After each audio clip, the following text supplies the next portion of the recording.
নমস্কার। শ্রী শ্রীমা সারদাকে কখনো দুর্গা, কখনো বা জগদ্ধাত্রী বলা হয়।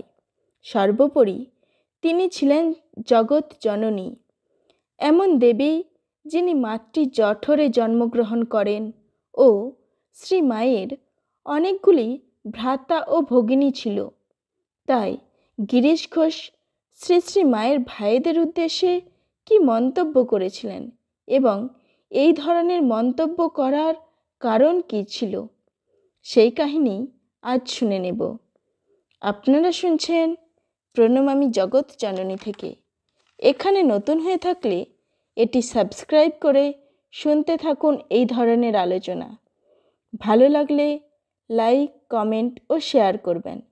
আর কথা নয়, শ্রী শ্রী মায়ের চরণে প্রণাম জানিয়ে শুরু করছি।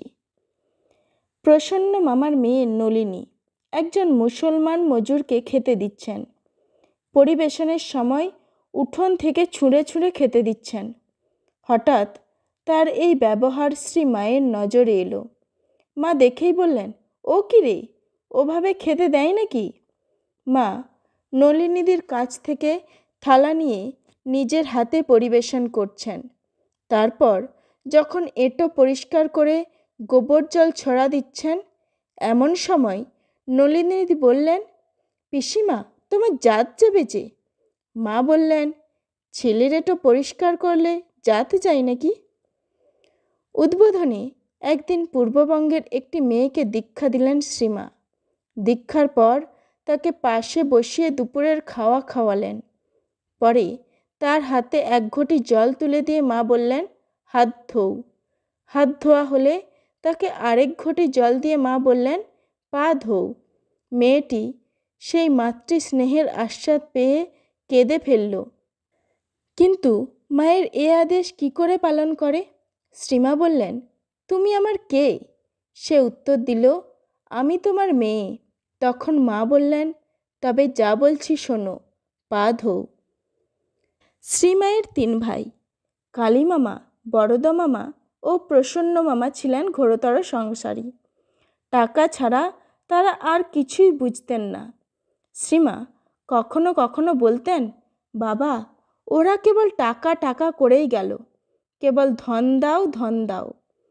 ভুলেও কখনো জ্ঞান ভক্তি চাইল না। যা চাচ্ছিস তাই নে।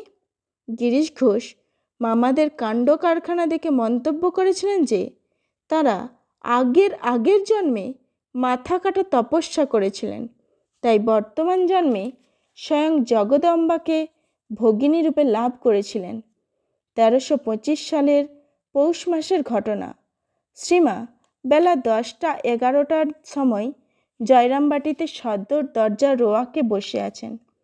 খামারের পথের দিকে কালী মামা এমনভাবে বেড়া দিয়েছেন যার ফলে বড়দা মামার ধানের বস্তা আনতে অসুবিধা হচ্ছে। এই নিয়ে 2 মামার মধ্যে প্রথমে বচসা, পরে হাতাহাতির উপক্রম হলো। এদের দুজনকেই কোলে পিঠে মানুষ করেছেন শ্রী শ্রীমা। হাতাহাতির উপক্রম হতেই তিনি আর স্থির থাকতে পারলেন না। তাদের কাছে গিয়ে কখনো একজনকে বলছেন, তোর অন্যায়, আবার কখনো অন্য জনকে ধরে টানছেন। ওই সময় সাধুরা চলে আসায় দুজনের হাতাহাতি হলো না।